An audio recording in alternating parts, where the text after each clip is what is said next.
So the 2 days are concluding. How do you feel? First of all, it's been an amazing, 2 days. It's been a lot of work in the build-up to it, so it's a massive achievement, I think, for us to have pulled this off, because we've convened the globe, in effect, and not just other ministers, but also civil society. And when we say that, we mean the leading academics, the scientists, the experts in this field, and also the companies themselves that are producing this technology for one conversation, and to start a long-term process that really addresses AI safety so that humanity can get all the amazing benefits, but knowing that that is in a safe way. Now, it's quite hard to kind of condense everything that's happened over the last few days into like one phrase. But if you're watching this on TikTok, that's what you'll want. So is there like a key takeaway you'd say from the 2 days that you could really sell what this has all been about? I think this is a landmark summit that will lead to the safe use of AI. I like that. Did That's I good. win? That's good. Right? That was perfect. That was great. I wasn't expecting to be so short. So that's good. What's your biggest concern about AI? We'll get on some of the regulation stuff in a minute, but is there a big worry from you, or something maybe you've learned over the past 2 days? So to put it in context, we categorise them into three three categories of risk. Yeah. The first one is societal harms. So that's things like bias, disinformation, misinformation. So things like deep fakes and the impact that could have on democracy. That comes under that one. Then the second one is around misuse by bad actors. So that could happen now, just like the first one could. And then the third one is much more of a kind of hypothetical one about loss of control, and that's if the technology continues to advance, and could we see misalignment that could be ultimately catastrophic, for instance. So I think that is the one ultimately that it concerns me the most, given the gravity of that. But they're all big risks, let's face it. And we've set a forward process as well. This is the first of many, many summits. South Korea have agreed to host the second one in just 6 months' time as a kind of checkpoint one. And then France have agreed to hold the one after that, after a year. And I've been inundated with people trying to hold the next one, so I don't know how we're going to sort that one out.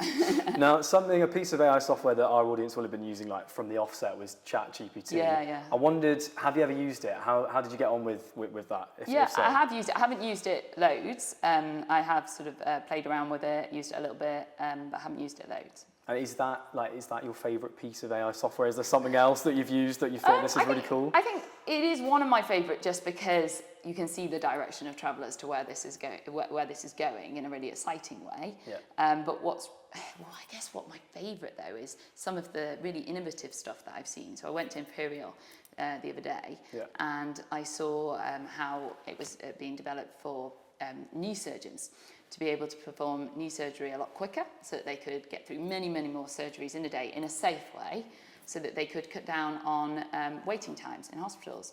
I also saw the development of AI to help support young teenagers that have a loss of hearing and have to have an implant, so that they can adapt to that implant quicker, and it can improve their quality of hearing and their quality of life. So these are game-changing uses of AI that are either happening now or almost in deployment across our NHS. And so I find that really exciting, because they're going to have a tangible impact on people's lives. You talked about the future and kind of where we might see this summit head. From walking around, there aren't many of our sort of younger faces like a lot of our audience.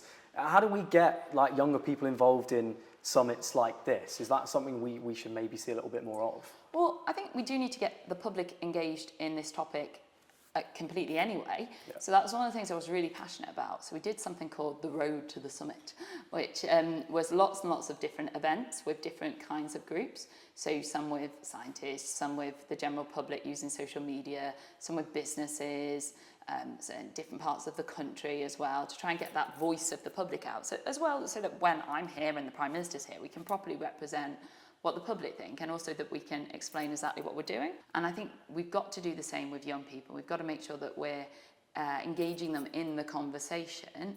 For me, one of the big risks as well with AI is that people get so terrified that we don't manage to spread adoption, and that we miss out on the amazing opportunities that we could have. And so it's a two-tier strategy, if you like. It's not just gripping the wrist, it's also explaining to people how you've gripped them, given how frightening some of these worries could end up. If we touch on the online safety bill, we know regulation for tech firms is tricky. Is that also a concern with AI though? Like, we all love using these tools, but in terms of regulation and them sort of following what they should be doing. Is that going to take a little while to implement? Well, one of the things to remember on this is that it's not the case that we don't have any regulation. In fact, we have multiple regulators that regulate companies that work in the tech sector. And what we did with the white paper earlier this year was we laid out the principles that they need to work to, so that there was cohesion across the board. Things like safety and transparency and fairness, those kinds of principles.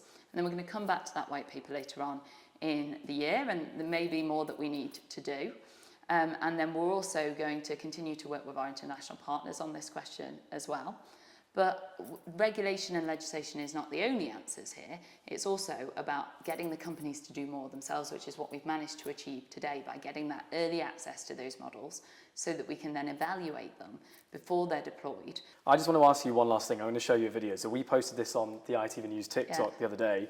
This is of King Charles opening the summit, essentially. Yeah, I saw the video. So you've got the video here. Now, if we just take a look at some of these comments, you'll have a look. A lot of people essentially asking whether King Charles is AI. Oh, right, so a lot of the comments. I never thought that they would ask that. We myth busted it. He wasn't AI. He was real. He wasn't. But is that a little bit of a worry? We've talked about some of the regulation there, but like if people see this on, say, a legacy media channel and are still sort of questioning, is this AI? Like, is this legit? So I do worry about deepfakes. I really do, especially with the impact, the potential impact around elections and democracy. And that's a piece of work that we're working on as a government. I'm working very closely with the security minister on that. And it's a topic that we discussed at the summit on dis and misinformation in general.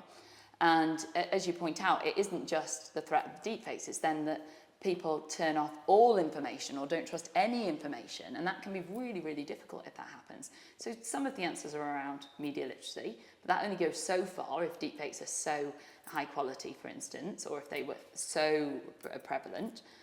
Some of the answer could actually be in the technology itself, so as to present some of the problems.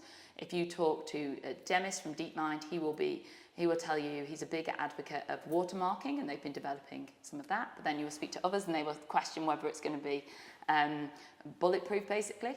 Then there's also technology which could detect whether it was created by AI or not. Again, people question whether that will be bulletproof as well. So there are lots of different solutions that we've got to deploy to this one, and it's a massive challenge, and I don't think anybody's got the full answer here yet, and that's why I was so determined that we discuss mis and disinformation and the risk to things like democracy here at the summit. And certainly what I'm going to do is continue working with like-minded partners on this so that we can work together to share our knowledge and expertise and come up with some of the solutions. Well, thank you very much. And if you are watching this on TikTok, we're not AI. We're definitely not. This is real. Yeah. Thank you very much. Thank you.